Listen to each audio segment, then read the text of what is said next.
నమస్కారం. ఓం నమ శివాయ. ఓం నమో వెంకటేశాయ. తులారాశి వాళ్ళు ఏంటి వీళ్ళ పరిస్థితి చెప్దాం. చాలా కామెడీగా, చాలా ఆర్డర్లో, చాలా సీక్వెన్స్గా చెప్దాం. ఫస్ట్ ఇంపార్టెంట్ పాయింట్, మీరు మీ గర్ల్ ఫ్రెండ్ డబ్బులు పెడితే హ్యాపీగా ఆ డబ్బులు తీసుకుంటారు. మీరు రెస్టారెంట్కి వెళ్తారు, మీ గర్ల్ ఫ్రెండ్ బిల్ కడుతుంది, మీరు చక్కగా బిర్యానీ తింటారు. మీకు ఒక ఫోన్ కావాలి, దానికి 10,000 అవసరం. మీ గర్ల్ ఫ్రెండ్ని అడగండి, మీ చేతిలో 10,000 పడుతుంది. అంటే బేసిక్గా ఏంటి, మీకు ఒక స్పాన్సర్ అనేది దొరకబోతుంది. ఎక్కడో చోట ఈ డిసెంబర్ నెలలో మీకు ఒక స్పాన్సర్. ఆడమే అవసరం లేదు, ఆడదానికి ఆడది పెట్టొచ్చు, మగవాడికి మగవాడు పెట్టొచ్చు. బేసిక్గా మగవాడికి ఆడది పెడుతుంది. ఇప్పుడు నేనున్నా, ఫర్ ఎగ్జాంపుల్ నా పేరు మోహిత్, ఓకే, ఫర్ ఎగ్జాంపుల్ నా పేరు మోహిత్, నేను ఒక బిఎస్సి స్టూడెంట్, నేను బెంగళూరులో ఒక జైన్ యూనివర్సిటీలో చదువుతున్నా. నాకు గర్ల్ ఫ్రెండ్ ఉంది, ఆ గర్ల్ ఫ్రెండ్ పేరు షిఫాలి. సో నేను మోహిత్, నా గర్ల్ ఫ్రెండ్ పేరు షిఫాలి. ఇప్పుడు నేను షిఫాలి కలిసి ఎక్కడికైనా వెళ్తే బిల్లు షిఫాలి కడుతుంది. ఇప్పటిదాకా నేను కడుతున్నా. అబ్బాయిలు అంటే తప్పదండి, బిల్లు కట్టాలి. ఒకప్పుడు సిచ్యువేషన్ వేరే ఉండేది, కానీ ఇప్పుడు సిచ్యువేషన్ మారిపోయింది. ఓకే, ఇప్పుడు ప్రజెంట్ మాట్లాడదాం. నేను మోహిత్ ఎక్కడికి వెళ్తున్నా, మాల్కి వెళ్తున్నా. మోమోస్, ఇడ్లీ, దోశ, బిసిబిల్లే బాత్, సాంబార్, వడ, ఫలూదా, ఎక్కడికి వెళ్ళినా బిల్ నేనే కడుతున్నా. నా కళ్ళకి వెళ్ళి నీళ్ళు కారుతున్నాయి. 6 నెలల నుంచి ఈ పిల్ల నాకేం ₹1 కూడా పెట్టలేదు. మంచి పిల్లనే, ఇంకా అదేం కాదనట్లేదు, మంచి పిల్లనే, కానీ ₹1 కూడా ఆమె తీయట్లేదు. ఆమె జాబ్ చేస్తుంది, సాఫ్ట్వేర్, ₹1,00,000 జీతము ఆమెది. నేను సంపాదిస్తున్నాను, నా జీతం ₹1,00,000, ఆమె సంపాదిస్తుంది, ఆమె ₹1,00,000, కానీ నేను ₹1 కూడా తీయడం లేదే. సారీ, ఆమె ₹1 కూడా తీయడం లేదు, మొత్తం నేనే ఖర్చు పెడుతున్నా అని బాధపడుతున్నారు కదా మీరు. సో మీకు ఈ నెల బంపర్ ఆఫర్. మార్గశిర మాసం డిసెంబర్ నెల మీ గర్ల్ ఫ్రెండ్ మీకోసం డబ్బులు తీయబోతుంది. మీకు బిర్యానీ కావాలంటే బిర్యానీ పెడుతుంది, దోశ కావాలంటే దోశ పెడుతుంది, పిజ్జా కావాలంటే పిజ్జా పెడుతుంది, మోమో కావాలంటే మోమో. ఎక్కడైనా బిల్ ఆమె కడుతుంది. మీకు ఒకవేళ బైక్ కొనాలని ఉంటే ఈఎంఐ కూడా ఆమె కడుతుంది ఈ నెల. సో చెప్పే పాయింట్ ఏంటి, ఈ నెల తులారాశి వాళ్ళకి చాలా బాగుంది. ఎస్పెషల్లీ ఆశీర్వాదం ఉంది, ఒక స్త్రీ శక్తి ఆశీర్వాదం ఉంది. అందుకనే మీ జీవితంలో ఒక స్త్రీ వచ్చి మిమ్మల్ని రాజులాగా చూసుకుంటుంది. జీవితాంతం కాదు నాయనా, ఈ నెల మాత్రమే. ఓ సంబరపడము మాకు, ఈ నెల మాత్రమే. ఈ నెల ఆమె మనసు కరిగిపోయి, వీడు నా బాయ్ ఫ్రెండే, వీడు నా మొగుడే, వీడు మా ఆయన, మా భర్త అనుకొని నీకోసం గిఫ్ట్ కూడా తీసుకొస్తుంది. నువ్వు హోటల్కి వెళ్దాము, హాస్పిటల్కి వెళ్దాము అంటే కాదు. ఇప్పుడు బిర్యానీ తినాలని చెప్తే ఆమె కడతాది, అది వేరు. నీకు చెప్పకుండా కూడా నీకోసం బిర్యానీ తీసుకొస్తుంది, నీకోసం ఒక గిఫ్ట్ తీసుకొస్తుంది, ఒక షర్టు కొనుక్కొస్తుంది, మంచి షర్టు, మళ్ళీ పిచ్చి షర్టు కూడా కాదు. సో ఈ నెల ఎవరికైతే గర్ల్ ఫ్రెండ్ ఉందో తులారాశి వాళ్ళకి వాళ్ళ అదృష్టం పండింది. సింపుల్గా చెప్పాలంటే షడ్రుచులు అనుభవిస్తారు మీరు ఈ నెల. మీరు ఏం చెప్తే మీ గర్ల్ ఫ్రెండ్ అది వింటుంది. ఎస్పెషల్లీ బెంగళూరులో, హైదరాబాద్లో ఉండే తెలుగు వాళ్ళు బాగా రిలేట్ చేయగలుగుతారు. ఊర్లో ఉన్న వాళ్ళు స్వామీజీ ఏం మాట్లాడుతున్నారు మీరు అని అంటారు, కానీ సిటీలో ఉండేవాళ్ళు, బెంగళూరులో ఉన్న వాళ్ళు అర్థం చేసుకుంటారు. ఓకే, ముందుకెళ్దాం. తులారాశి వాళ్ళు, వ్యాపారంలో ఉన్న వాళ్ళు కమ్యూనికేషన్, ఇది జాగ్రత్త. మాట్లాడేటప్పుడు జర జాగ్రత్తగా మాట్లాడితే మీకు డీల్ కుదురుతుంది, చేతిలో డబ్బులు వస్తాయి. మాట జారారా, నోటికి ఇష్టం వచ్చినట్టు మాట్లాడారా, నువ్వెంత, నీ బతుకెంత అంటే ఆర్డర్ పోతుంది, డబ్బులు పోతాయి. జాగ్రత్తగా మాట్లాడండి. వ్యాపారం చేసేవాడు, నువ్వు ఒక్కడివే వ్యాపారం చేయట్లేదు, నువ్వు ఒక్కడే సరుకు అమ్మట్లేదు. ఇక్కడ 10 మంది ఉన్నారు సరుకు అమ్మేవాళ్ళు, 10 చోట్ల 10 మంది సరుకు అమ్ముతున్నారు. నీ దగ్గరకు వచ్చినప్పుడు నువ్వు జాగ్రత్తగా మాట్లాడితే 10 సార్లు నీ దగ్గరకు వస్తారు. నువ్వు మొదటిసారి చెడగొడితే ఎవ్వడు రాడు. అయిపోయింది, షాప్ క్లోజ్, ఖతం, ఖేల్ ఖతం, దుకాన్ బంద్ అయిపోతుంది. గుర్తుపెట్టుకో. తర్వాత మనం ముందుకెళ్దాం. తులారాశి వాళ్ళకి నెల చాలా బాగుంది సుమా, మంచి నెల తులారాశి వాళ్ళకి. తర్వాత 3వ ఇల్లు మీకు సూర్యుడు కుజుడు ప్రభావం ఉంది. సో ఇక్కడ చెప్పేది ఏంటి, ఇప్పటిదాకా మీరు జాబ్ చేస్తున్నారు, ఆ నెలకి ఆ 1,00,000 రూపాయలే వస్తుంది, నెలకి పోనీ 20,000 వస్తుంది. ఇప్పుడు ఏదో కొత్తది మొదలు పెట్టాలని ఉంటుంది. అంటే నువ్వు సాఫ్ట్వేర్ చేస్తున్నావు జాబ్, ఇప్పుడు అరే నేను కూడా ఒక సాఫ్ట్వేర్ తయారు చేద్దాం ఇవాళ నుంచి, ఒక 10 ఏళ్ళ తర్వాతైనా అది పెద్ద సాఫ్ట్వేర్ అయిపోయి అదొక పెద్ద ప్రోడక్ట్. సింపుల్ చెప్పాలంటే ఒక యాంటీవైరస్ తయారు చేద్దామని ఒక ఆలోచన వచ్చింది. ఇవాళ నుంచి మొదలెట్టండి. ఒక 5 ఏళ్ళకో 10 ఏళ్ళకో అది సక్సెస్ అవుతుంది, తయారు చేస్తారు, ప్రోడక్ట్ మీ చేతిలోకి వస్తుంది. అప్పుడు మీరు యాంటీవైరస్ అమ్ముకోవచ్చు కదా. సాఫ్ట్వేర్ ఇంజనీర్ అంటే యాంటీవైరస్ కంపెనీలో పనిచేయడం కాదు, యాంటీవైరస్ మనం తయారు కూడా చేయవచ్చు. అంటే సాఫ్ట్వేర్లోనే పనిచేస్తూ ఒక ప్రోడక్ట్ తయారు చేస్తూ మనం రేపు ఆ ప్రోడక్ట్ అమ్మొచ్చు. ఒక జాబ్ నుంచి ఒక బిజినెస్కి మీరు ట్రాన్స్ఫర్ చేసేవచ్చు. కానీ మీకు 10 years ప్లాన్ ఉండాలి. ఆ ప్లాన్ మీరు ఇవాళ నుంచి ఆ విజన్ వచ్చినప్పుడు దాన్ని పట్టుకొని ఆ తీగ లాగితే రేపు అక్కడ డొంగ కదులుతుంది 10 ఏళ్ళ తర్వాత.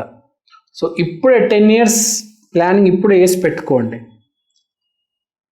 మీకు అర్థమైందా? ఇప్పుడు ఫర్ ఎగ్జాంపుల్ నేనే ఉన్నా, నేను రుద్రాక్షలు అమ్మాలంటే ముందు రుద్రాక్షలు కలెక్ట్ చేసుకోవాలి కదా. కాశీకి వెళ్ళాలి, నాసిక్ వెళ్ళాలి, ఎక్కడెక్కడికో వెళ్ళాలి, వీడితో మాట్లాడాలి, వాడితో మాట్లాడాలి, రుద్రాక్షల గురించి మొత్తం కనుక్కొని మెల్లిగా 1 సంవత్సరం 2 సంవత్సరాలు రుద్రాక్షలన్నీ కూడగట్టుకుంటే 2 సంవత్సరాల తర్వాత నేను రుద్రాక్ష వ్యాపారం స్టార్ట్ చేయవచ్చు, షాప్ పెట్టవచ్చు, ఆన్లైన్లో అమ్మవచ్చు. మీకు అర్థమైందా? నా ఎగ్జాంపుల్ ఇచ్చా, ఫర్ ఎగ్జాంపుల్ మీకు అర్థమవుతుంది కాబట్టి ఈజీగా. సో మీకు వ్యాపారం చేసే ఉద్దేశం ఉంటే ప్లానింగ్ ఇప్పటి నుంచే మొదలు పెట్టండి. 1 సంవత్సరం ముందు నుంచి ప్లానింగ్ వేసుకోవాలి ఎప్పుడైనా ఎవడైనా. ఎందుకంటే రేపు డబ్బులు వస్తే సడన్గా వ్యాపారం మొదలెట్టాలంటే మైండ్ పనిచేయదు. ఇవాళే ప్లాన్ చేసుకుంటే 3 ఏళ్ళకు 5 ఏళ్ళకు మీకు డబ్బులు వస్తే 10 ఏళ్ళ తర్వాత మొదలెట్టవచ్చు. అంటే ఆ ఐడియా ఫస్ట్ నుంచి ఉండాలి. కొందరికి చాలా క్లియర్గా ఉంటుందండి ఐడియా, కొందరు డబ్బులు వచ్చిన తర్వాత మొదలెడతారు, అప్పటికప్పుడు పెడతారు, అది మునిగిపోతుంది. ప్లానింగ్ చేసి ప్లాటింగ్ చేసి అన్నీ రెడీ పెట్టుకోవాలి. డబ్బు వచ్చినప్పుడు బిజినెస్ పెట్టేయాలి. సో దానికి సంబంధించిన రీసెర్చ్ మీరు చేస్తారు, లాంగ్ టర్మ్ రీసెర్చ్ కనిపిస్తుంది. ఆర్థికంగా బాగుపడాలంటే ఉద్యోగంతోనే కాదు వ్యాపారంతో కూడా బాగుపడచ్చు అని తెలుసుకొని దానికి ప్లానింగ్ చేస్తారు. వివాహం కూడా అంతే కదా. ఒక అమ్మాయి మంచి అమ్మాయి ఉంది, అమ్మాయిని పెళ్లి చేసుకోవాలంటే మనం ఇప్పటి నుంచే ప్లానింగ్ చేయాలి కదా, అప్పటికప్పుడు అవుతుంది ఏంటి. సో అది తర్వాత వ్యాపారం గురించి మాట్లాడాము, ఆరోగ్యం గురించి మాట్లాడదాం. ఆరోగ్యం చాలా బాగుంది, కానీ కొంచెం కంట్రోల్లో పెట్టుకోవాలి. కొన్ని అలవాట్లు ఉంటాయి, ప్రతి మనిషికి ఒక అలవాటు ఉంటుంది, ఆ అలవాటు కొంచెం కంట్రోల్లో పెట్టుకోవాలి. గీత దాటొద్దు, గీత లోపలే ఉండాలి. జర జాగ్రత్త, గీత ఎక్కడ గీస్తున్నారో చూసుకోండి. తర్వాత మీ ఇష్టం. నేను ఇంకెన్నిసార్లు చెప్తాను, మీకే ఐడియా ఉండాలి రోజుకి మీరు ఎంత తినాలి, ఎంత తాగాలి, ఏం తినాలి, ఏం తాగాలి అని. సో మీ విజ్ఞతకే వదిలేస్తున్నా. జర్రా ఇక్కడ ఎలా ఉందంటే పరిస్థితి, ఆర్థికంగా బాగుంది, మీ అమ్మాయి మిమ్మల్ని బాగా చూసుకుంటుంది, సరిగ్గా మాట్లాడితే వ్యాపారం నడుస్తుంది. కానీ ఆ దురలవాటు ఒకటి ఉంది చూడండి, అది పెరిగే సూచనలు కనిపిస్తున్నాయి. కాబట్టి మీకుండే ఆ దురలవాటుని తగ్గించుకోండి. అంటే ఆ గీత గీసేయండి. మీకు ఏం నాకు తెలీదు, సిగరెట్, పాన్ మసాలా, మందు, అది చక్కెర, పాలు కూడా అవ్వచ్చు, అది కూడా దురలవాటే. సో అవన్నీ కంట్రోల్లో పెట్టుకోవండి, గీత దాటొద్దు. లేకపోతే ఏమవుతుంది, కాన్సన్ట్రేషన్ అంతా దీని మీద పడిపోతుంది, డబ్బును మర్చిపోతారు. ఇంకా డబ్బు అంతా దీంట్లోనే కదా వృధా అయిపోతుంది, హాస్పిటళ్ళకి డాక్టర్లకి ఇవ్వాల్సి వస్తుంది. ఎందుకు? మనం జాగ్రత్తగా ఉంటే మన మీద మనం డబ్బులు పెట్టుకోవచ్చు కదా. ఒక కారు కొనుక్కోవచ్చు, ఒక ఫోన్ కొనుక్కోవచ్చు కదా. ఆల్రెడీ ఒకరు ఫోన్ కొనిస్తానంటున్నారు, మేము అవన్నీ వదులుకొని డాక్టర్ల చుట్టూ తిరుగుతానంటున్నాం. యాంద్రా బాబు. సరే, తర్వాత గురువు ట్రాక్లో ఉన్నాడు. గురువు 9వ ఇంట్లో కనెక్షన్ ఉంది కాబట్టి ఒక పాజిటివిటీ అనేది మైండ్లో ఉంది. అరే, నేను సరైన మార్గంలో ఉన్నాను, ధర్మం పాటిస్తున్నాను, 10 మందికి భోజనం పెడుతున్నాను అనే ఒక ట్రాక్ ఉందన్నమాట. అంటే మైండ్లో నేను చేస్తుంది కరెక్టే చేస్తున్నాను, సరైన దారిలో పోతున్నానని తెలుసు. కానీ జరిగేది ఏంటంటే ఇవన్నీ చెప్తున్నారు, ఇవన్నీ చేస్తున్నారు, కానీ ఎక్కడో మిమ్మల్ని ఒక ఫోర్స్ డిస్టర్బ్ చేస్తుంది. లోపల ప్రతి మనిషికి ఫోర్స్ ఉంటాయి, 2-3 ఫోర్సులు ఉంటాయి. ఆ ఫోర్స్ కారణంగా ఈ దురలవాటు వదలలేకపోతున్నారు మీరు. ఆ ఒక్క టెన్షను దాన్ని రిలీఫ్ చేసుకోవడానికి మీరు ఒక దురలవాటుకు పాటుపడుతున్నారు. అంటే ఎస్కేప్ అవ్వడానికి, దాన్ని ఫేస్ చేసి దాన్ని ఎదుర్కొనే శక్తి మీకు లేదు. సో అది ఒక దురలవాటు కింద పోతుంది. అదొక రోజుకి 10 కాఫీలు తాగడం అవ్వచ్చు, లేకపోతే చెడు తిండి తినడం కావచ్చు, సిగరెట్ కావచ్చు, లేకపోతే ఏదో పిచ్చి పిచ్చి వెబ్ సిరీస్లు, అర్థం లేని వెబ్ సిరీస్లు చూడడం కావచ్చు. ఒక డిస్టర్బెన్స్, ఒక ట్రాక్ కనిపిస్తుంది నాకు తులారాశి వాళ్ళకి. సో దయచేసి దాన్ని ఫైన్ ట్యూన్ చేసుకోండి. దాంట్లో పడి అలా మునిగిపోవద్దు, బయటికి రండి. మునిగిపోతే మొత్తం మీకే కదా నాశనం అయ్యేది, మీరే. ఆ లైన్ని మీ వల్ల కాకపోతే, ఆ టెన్షన్ ఎదురవ్వడం మీ వల్ల కాకపోతే ఒక 10 మంది గురువుల దగ్గరికి వెళ్ళండి. కౌరవుల్ని చంపాలన్నది పాండవులకు ఉంది. అర్జునుడు ఏం చేశాడు? డైరెక్ట్ ఫేస్ చేశాడా? లేదు. కృష్ణుడి దగ్గరికి వెళ్ళి, కృష్ణ నువ్వు నా రథసారథిగా ఉండాలి కృష్ణ అని కాలు పట్టుకున్నాడు. అప్పుడు ఫేస్ చేశాడు. మనం శ్రేయోభిలాషి మనతో ఉన్నప్పుడే ఎదుర్కోవాలి. ఎవ్వరు లేనప్పుడు వెళ్ళి ఢీ కొంటే ఏం మిగలదు, అన్ని బొక్కలు ఇరిగిపోతాయి. అపోలో హాస్పిటల్లో జాయిన్ అవ్వాల్సి వస్తుంది. సో దయచేసి వివాహం కావచ్చు, మీకు సంబంధం వచ్చిందంటే ఓకే చేయొద్దు. ఒక 10 మందిని అడగండి, తర్వాత ఓకే చేయండి. త్వరబడి పెళ్లి చేసుకోవద్దు. సంబంధం వస్తుంది, త్వరబడి పెళ్లి చేసుకోవద్దు. ఇప్పుడు చెప్పేది ఏంటంటే ఫైన్ ట్యూన్ విజన్ కరెక్ట్గా చేసుకోవండి. మీ ఉండే గర్ల్ ఫ్రెండ్ కూడా ఉంది, నీకు డబ్బులు పెడుతుంది, కరెక్టే కాదనట్లే, కానీ ఆమె కరెక్టా కాదో ఒకసారి ఫైన్ ట్యూన్ చేసుకో. అంటే ఇప్పుడు చెప్పేది ఏంటంటే ఈ నెల రెట్రోస్పెక్షన్, నేను చేస్తుంది కరెక్టా కాదా. నీకు తెలుసు నువ్వు కరెక్ట్ దారిలో ఉన్నావు, కానీ ఒకసారి ఒక నడుగు, ఒక 2-3 నడుగు, నేను కరెక్ట్ పని చేస్తున్నానా, సరైన దారిలో ఉన్నానా, నా బాయ్ ఫ్రెండ్ మంచోడా, నేను ఇదే జాబ్లో కంటిన్యూ అవ్వాలా, షిఫ్ట్ అవ్వాలా. ఒక 10 మందిని, లేకపోతే కనీసం బాగా మహామేధస్తున్న కృష్ణుడు లాంటి అడిగితే నీకు ఐడియా వస్తుంది. సో బేసిక్గా ఇది తులారాశి. కానీ నేను చెప్పింది ఇది 10 మందిలో ఒక్కడికే వర్తిస్తుంది. మిగతా 9 మంది దరిద్రంలోనే ఉంటారు. వాళ్ళని నేను కాపాడుకోలేను, వాళ్ళే కాపాడుకోవాలి. మంచి మార్గంలో వెళ్ళాలి, 10 మందికి భోజనం పెట్టాలి, బూతులు మాట్లాడకూడదు, ఎవరి గురించి నెగిటివ్ ఆలోచించకూడదు. కానీ జనాలు అలానే వస్తారు, తర్వాత నన్ను దూషిస్తారు కామెంట్ సెక్షన్లో. సో ఆ ఒక్కడున్నాడు చూడండి, వాడు చెప్తున్నాను నేను. ఇంకా మెరుగుపడాలంటే చిన్న రెమెడీ. తులారాశి వాళ్ళు చేయాల్సిన రెమెడీ ఏంటంటే, తులారాశి అంటే డైరెక్ట్ లక్ష్మీదేవి, అష్టలక్ష్మి దేవాలయానికి వెళ్ళాలి, కంపల్సరీ వెళ్ళాలి. మీకు ఆల్రెడీ మంచి జరుగుతుంది ఈ నెల, కాబట్టి ఇంకా మంచి జరగాలని కోరుకుంటున్నాను. కాబట్టి మీరు ఫ్రైడే రోజు, డిసెంబర్లో ఉన్న 4 శుక్రవారాలు ఉంటాయి కదా, ఆ 4 శుక్రవారాలు మీరు కంపల్సరీ అష్టలక్ష్మి దేవి టెంపుల్కి వెళ్ళాలి. ఒక చాలా పెద్ద గురువు ఉన్నారు యూట్యూబ్లో, ఆయన ఏం చెప్పారంటే, జీవితంలో మనమంట చనిపోయిన తర్వాత మనతో పాటు ఉండేది ఓన్లీ స్పిరిచువల్ స్ట్రెంగ్త్ అంట, మిగతా అంతా ఉండదు. మీరు చూసుకోండి, మీరు చనిపోయిన తర్వాత మీ శరీరం మీతో ఉండదు, మీ డబ్బు మీతో ఉండదు, మీరు తిన్న తిండి ఉండదు, మీ మెమరీస్ కూడా ఉండవు, మర్చిపోతారు మీరు చనిపోయిన తర్వాత మీ మెమరీస్ కూడా మీతో ఉండవు.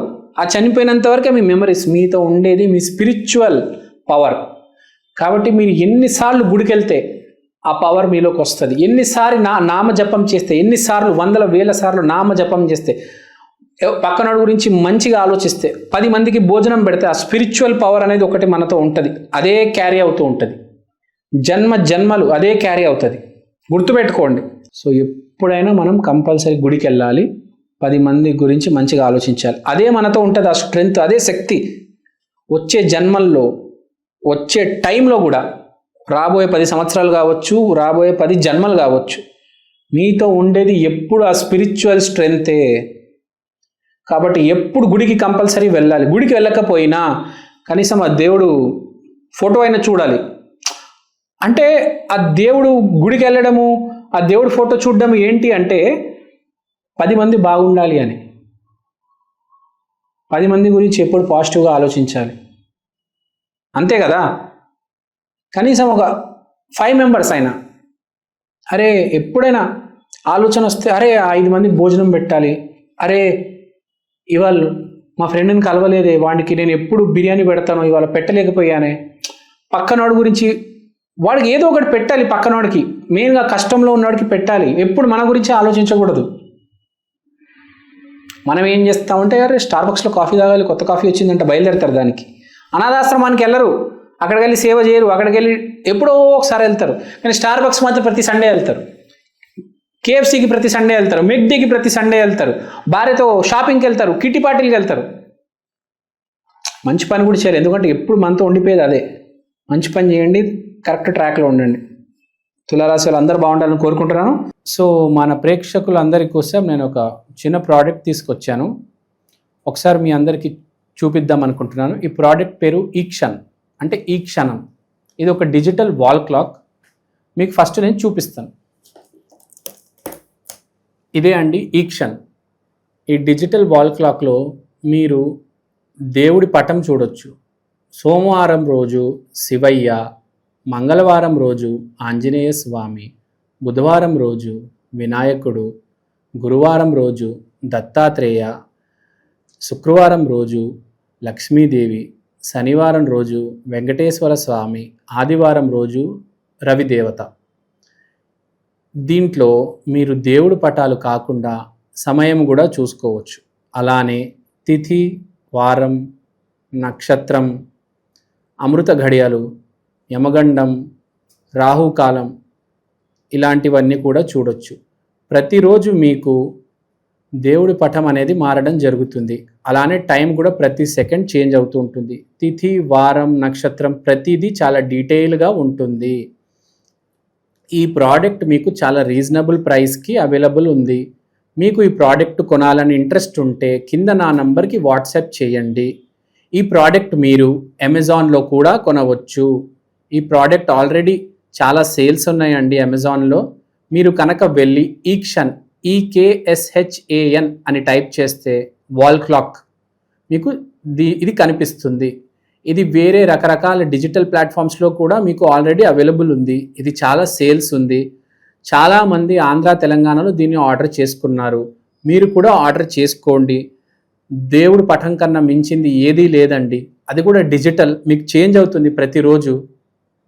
సో ఎవరైతే ఈ జాతకాలు, హోమం, వాస్తు, స్పిరిచువాలిటీ బేసిక్గా ఎవరైతే నమ్ముతారో మీకు ఇది చాలా హెల్ప్ అవుతుంది.